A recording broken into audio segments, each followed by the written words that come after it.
The civil rights movement got results, and it inspired a lot of other movements at the same time. Gay rights, the American Indian movement, rights for the disabled, and the biggest of them all, the women's movement. The women's movement said it was there for the benefit of all women. Every ideology and style, religious preference, every racial and ethnic group, income and age is represented. The American rainbow. It was easy to portray it that way, and easy for the activists to believe it. With 50 years distance, though, it's pretty evident. Rather than representing the American rainbow, the bulk of the women involved in the movement were white.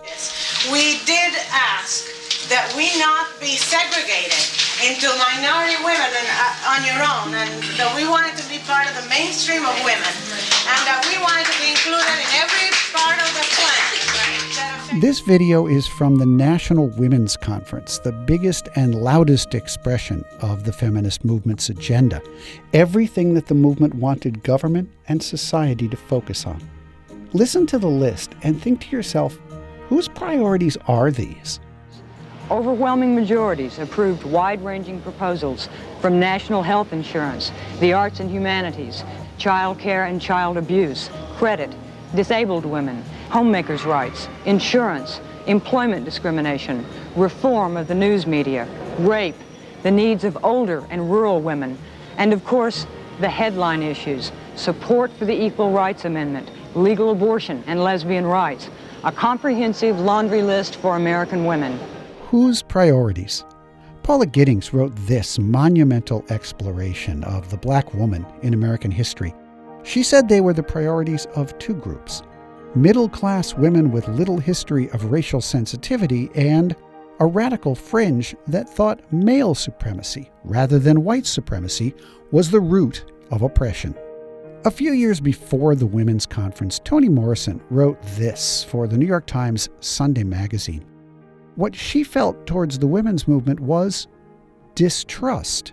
It's white, she said, and therefore suspect. Here's a story to help you understand what she meant. At exactly the time the Women's Conference was going on, Gloria Hewlett-Smith was leaving the Ivy League campus of the University of Pennsylvania. She had just finished earning a master's degree in computer science engineering. Gloria worked at NASA in Alabama. She was at Penn, in part, to prove something to her bosses. She'd been at NASA for 10 years, and as a black woman, she understood how she was seen. They really thought you were stupid, first of all, because you were black, and then if you're female, then you're not capable of doing some of the things that they were doing. With an Ivy League master's degree, maybe now she'd get a promotion. Now, at this time, women both black and white were being denied promotions at NASA. Supervisors weren't even shy about it.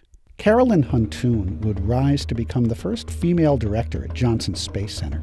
She can remember asking for a promotion and being told, "But I only have a few people that I can put in for promotion." And he says, "And you're a woman, and you're married, and your husband gets a good salary and all. And these other guys, some of them, their wives don't work, and their husband, they only have one salary, and so I'll promote them before you." But on top of all of that, Gloria Hewlett-Smith had to endure the kind of microaggressions that black employees at NASA experienced all the time. There was the whites-only advanced training program. Her center was accused of having designated black office jobs and white office jobs. Black workers were punished for standing up for coworkers in the agency's voluntary equal employment program.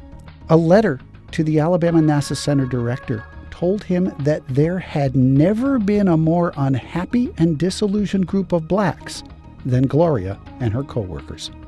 So race discrimination at NASA in Alabama was also clearly a problem. But when you look at what Gloria did about it, you can see the feminist movement's blind spot. As Gloria's mentor, Clyde Foster, had said, the racism eats away at your soul. You feel like you are a piece of dynamite ready to explode.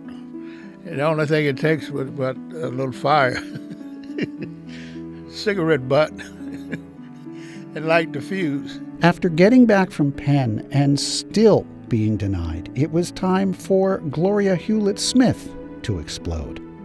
Black NASA employees had been suing the agency throughout the 1970s. 12 lawsuits in the first 4 years of the decade, 3 in Alabama. Gloria looked around at the national landscape. She saw Supreme Court decisions on workplace discrimination, maternity leave, women serving on juries, the use of birth control. She called a lawyer and filed suit against NASA for race and sex discrimination. Other black NASA employees joined her suit. She also reached out to white women because she knew they'd seen discrimination too. In the end, none of them joined in. I was talked into giving up my sex part of it. I was the only one that filed about that. So that had to be separated. So that's what Toni Morrison meant when she said that black women felt distrust. White women weren't your friend, and they never had been. I'm sorry. It's the first time I've hired a maid. In so much of America and for so many years, this was the relationship between black and white women. It's kind of tough to use the proper term in this next part of the story because there was no one accepted term for people who did that kind of work. The government used the word domestics. Some white people said the help. But in this book, a woman named Annie Victoria Johnson makes one thing clear. The job title was not maid. She said maids worked in hotels. When she was working in homes, Annie said with a laugh, I was just a black girl working for white folks. It was common for white women to treat black domestic workers like children. No matter how unreasonable the request was, the black girl had to obey. She was praised like a child, and like children, she was given what the white family saw as gifts. There was a tradition that went back to slavery, where white women wouldn't pay domestic workers. Instead, they'd give them old clothes and other things that the white family didn't need anymore. It was demeaning, it was drudgery, but it was better than sharecropping. And under the right circumstances, it could have its advantages. In fact, a domestic was responsible for NASA hiring its first black woman in the South, Jeanette Sissom.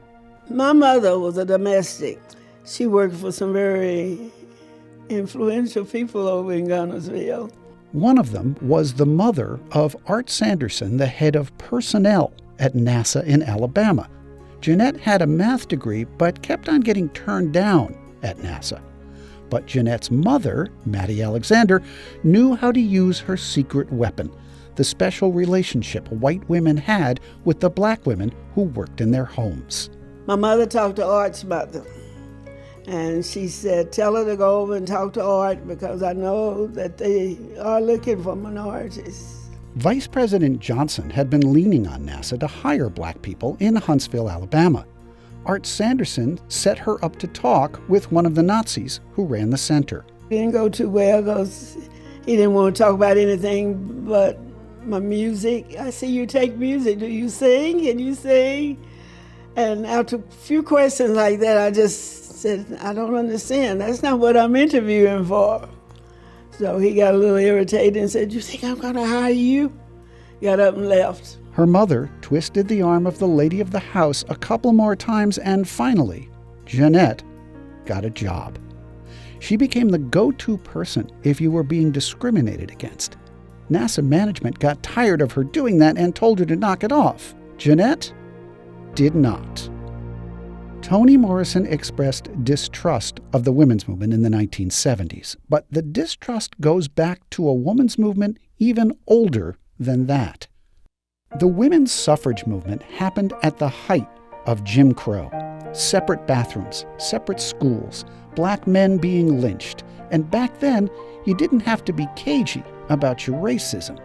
In 1918, an amendment passed the U.S. House to give women the right to vote, but Southern senators changed it so that only white women could vote. The women's movement did nothing. In fact, the next year, Mary Church Terrell told the NAACP that suffragist Alice Paul had said, "We are organizing white women in the South." Negro men cannot vote in South Carolina, Paul said, and therefore Negro women could not if women were to vote in the nation. They wanted voting rights for women. Throwing in black women too just messed up the argument. It made it too hard. Jump ahead 50 years and the hard feelings largely continued. In 1968, while black women mourned the students killed at South Carolina State and the assassination of Martin Luther King, while feminists staged a protest of the Miss America pageant in Atlantic City, many black women sneered. Same thing when the killings continued at Jackson State and Southern universities in the 1970s, while feminists were burning their bras and fighting to use the term Ms. As Toni Morrison put it in that article, it's a source of amusement even now to black women to listen to feminists talk about liberation, while somebody's nice black grandmother shoulders the daily responsibility of child-rearing. If women's lib need these grandmothers to thrive, she said, there's a serious flaw. There were black women who stood together with white women in the feminist movement, of course. There were even some black women at that Miss America protest. For the most part, though, black women who stood up for women's rights did so with an understanding that the major systems of oppression in America are interlocking. There was sexist oppression to fight, sure, but there was also capitalist oppression, poverty, inequality, and racial oppression. There was just a lot of American life for a black woman to cope with. The most disrespected person in America is the black woman. The most unprotected person in America is the black woman. The most neglected person in America is the black woman. If what the black woman thought of women's lib was tinged with hostility, in a way it had to be. And it had everything to do with black women and white women and how different their lives could be from one another.